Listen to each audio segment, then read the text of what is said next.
Caribbean Connections TV. Had the honor of opening for Mr. Perry's play when he came to Toronto, Ontario, when the play Marriage Counselor. My name is Fitzroy Gordon. Hello everyone, I'm Paradise Hendrickson.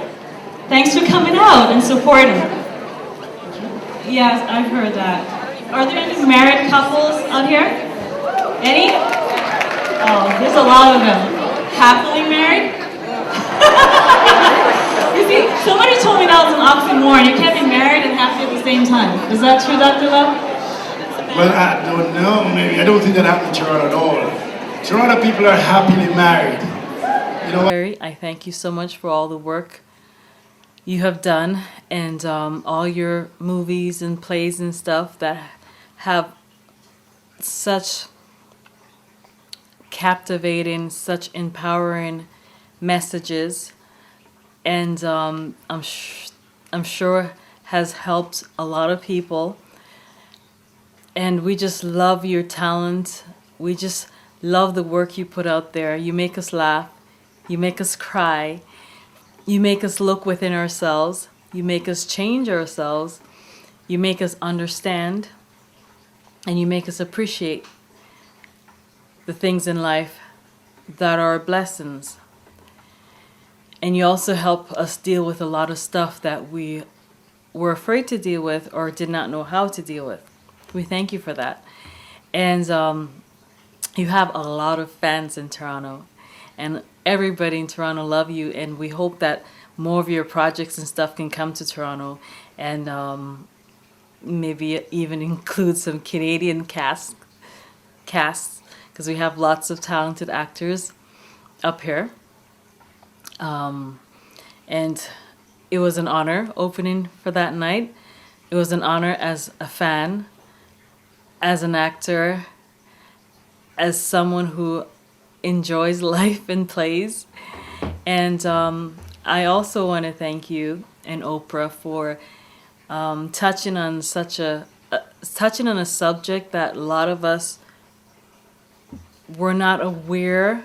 A lot of us weren't aware that it was in such broad. There was so many men out there that were abused. But now we know, and I'm grateful perhaps by opening this can of worms, this jar of evil, as I call it, and put a stop to it. We're more aware of it.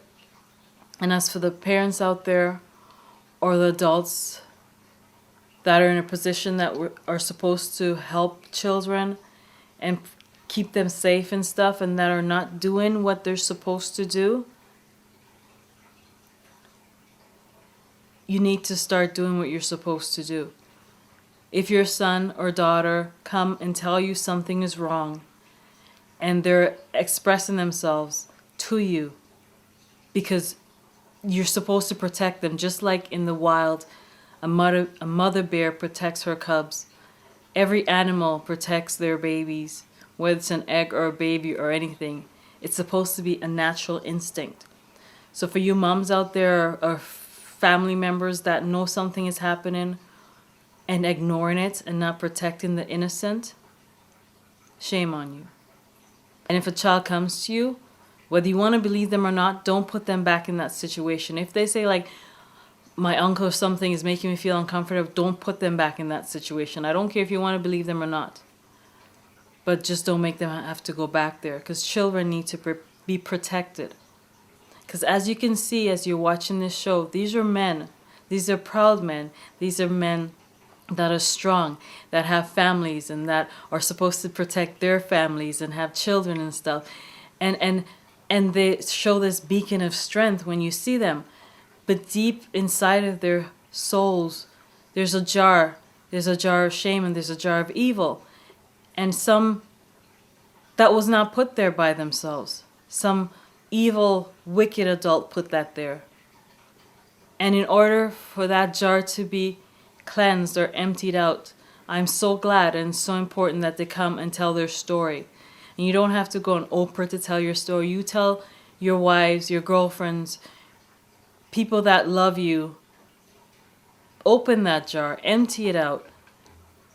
Because that jar does not represent who you are now. Because you're a man, you know it's wrong. But that jar was put there when you're a child, an innocent child. You didn't understand that jar. It was just a jar of evil, the jar of shame. But now you understand what that jar is. And you need to empty that jar. You don't have to hold that shame and that evil anymore because you didn't ask for that. You didn't do anything. You were innocent. And innocents don't understand evil. That's why it's called innocent. You did not understand what was happening to you. And don't be ashamed. Just empty that jar and continue and hopefully help others and talk your story, help others and help the women in your lives to understand what you, because they truly love you. And it's a lot easier for a relationship to work if the two people in the relationship are open. That mask is not there. So when your partner sees that something and they don't understand you, it's worse. But when they understand you and they know, okay, he's probably reacting like this for a reason, like Mr. Perry was talking about, every time you heard the door lock and or every time he'll be intimate, he'll run and shower. Like, if your partner knows, or they would understand, and your relationship will last a lot longer. I'm so sorry that you had the men that were abused as children had to go through that. And the scary thing is, I can assume it's still happening. You see, when I was younger, I never had to experience that. My parents, I should say, made my sister and my brother's life a real safe haven, a safe haven the way it's supposed to be. And then when my mom and my father separated, I still felt safe. I remember every single night my mom will come in our room and sit next to our bed, my sister and I, because my brothers weren't born yet. And she did that also with my brother. My mom will come in our room. She's from St. Vincent and the Grenadines, and she'll sit down every night, or at least once a week, and say, listen to me. I love you unconditionally, more than anything in this world, more than anyone on this earth. If anyone hurts you or puts their hand on you or does something to you that you don't like, that makes you feel uncomfortable, I want you to come and tell me. And she would always tell us this at least once or twice a week before, like at bedtime, before she kisses us goodnight. And I didn't understand because I was in a world of innocence. But if something like that did happen, I know that I can tell my mom, because she said I can tell her. She said that she'll believe me and she'll make it all better. So I knew that anything like that happened, it would not continue to happen again, because I knew that the love that my mom had for me was so strong. And she told me this, and I felt like there's a safe place. You need to let them know that you'll believe them, that you'll listen to them, that you love them unconditionally. And I remember being in bed one night. My mom had just remarried and fell in love all over again. And it was at the beginning of her relationship, her marriage. I sitting up and listening to her tell my stepdad, my new stepdad, she goes, I love you, but you see my girls, if you only hurt them or put your hand on them, I would kill you. She's West Indian. She's like, I would kill for my children. She always used to say that. She said, I'll kill for my children. And I heard this, and I'm like, oh boy, poor stepdad.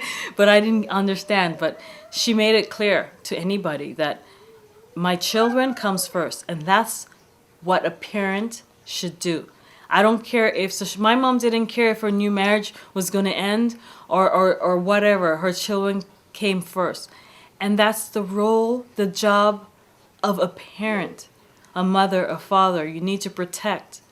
It's your job. So I'm really upset with those adults that were in these children's lives that don't protect them and turn a blind eye and pretend they don't notice and pretend they don't believe and pretend they don't see.